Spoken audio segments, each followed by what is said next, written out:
You know, it's often doing stand-up, you kind of think, oh, I'm making people laugh, maybe I should do a real job. I used to share a house with a social worker, and I would come home and go, oh, I had a tough gig tonight. My second joke, people didn't laugh. How was your night? And she'd tell me what she actually did, and I'd go, I'm going to shut the fuck up right now. So to be able to do a gig that actually does support another human being and might actually help in doing something is lovely. Because, I mean, this man does, basically, this guy did what we do. But even more importantly, we make jokes about politicians. That's basically what he did. And he got locked up. I can say what I want about George W. I can say George W. Bush is as thick as pig shit. And incite you to applaud the fact that he might be as thick as pig shit. And that's fine. We can say that. We can say he's an idiot. I think if you're the President of the United States of America, you should be at least able to pronounce the word nuclear. I can say that. And in interviews, he always says, Saddam Hussein may have had a nuclear weapon. What? A nuclear? Oh, no, should we take him to the hospital? We've got an ambulance waiting outside. I can say that. I think his biggest mistake in his presidency was the way he dealt with Hurricane Katrina.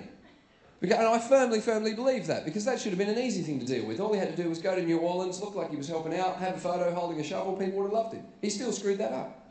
And whether or not you liked Bill Clinton, I reckon Bill Clinton would have done a much better job in the same situation. Because Clinton knew how to spin public image. He knew how to make himself look good in a time of crisis. 3 days after the hurricane hit, George W. is still watching television. Is there a storm? Should I do something about this? Clinton had been in charge. He'd have been standing on the New Orleans levees the day the hurricane hit town with his pants around his ankles, a camera crew behind him going, hey, Katrina, blow this.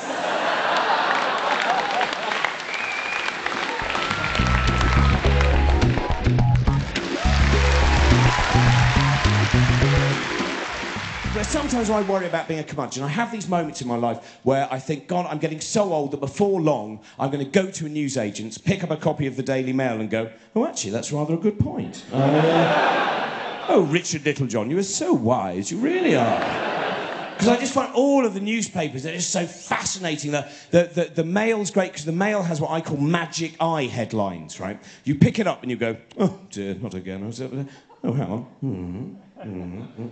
Oh, it's bullshit. Oh, that is clever. That is clever.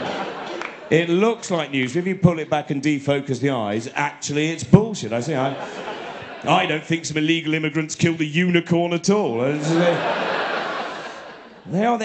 magical. There's the other thing as well, there was a great advert once for Daily Mail, which I really liked, and it wasn't about how good their news coverage was, their columnists, nothing like that. They did an advert about how they believed that their ink was better than other newspapers' ink, right?